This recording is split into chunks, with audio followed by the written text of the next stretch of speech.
Hello, my name is Josiah Octave. I write speculative fiction, sci-fi, fantasy, that type of stuff, with a little bit of nonfiction to boot. And today I'm going to be giving you a general rundown of some of my stories and what they're about in general. So, first we're starting with the Jake Matthews saga, Ascension. Now, this is the first novel that I've ever written, and this one took me about 10 years to write. This is a special one because this was inspired by Rick Riordan's The Percy Jackson series. I remember reading it in high school, and after reading the five-book series, I was just so inspired to write something of my own that this idea was born. Now, fun fact about this was that I wrote it using a makeshift book.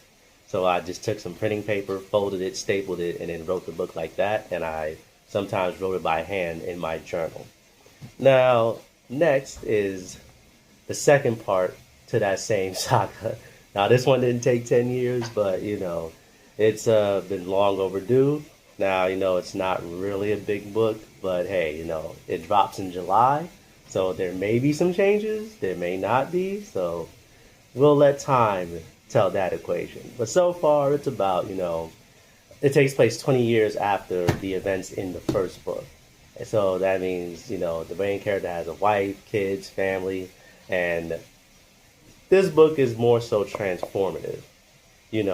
While this book talks about the main character's ascension into, kingship and into his purpose on a faraway planet of, focused around, stopping an interdimensional war that threatens the dimension of his home planet Earth and the dimension that he is, currently on, which is Figueroa.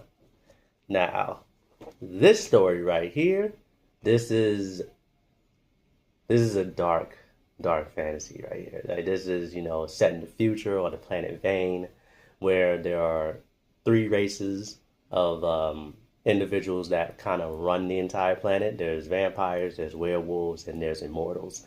Immortals are these beings that are more powerful than all the other races, and their distinguishing feature is their gray eyes, which if you look into their eyes, you can see, despair and calamity that just makes anybody that looks into their eyes just wish they were dead.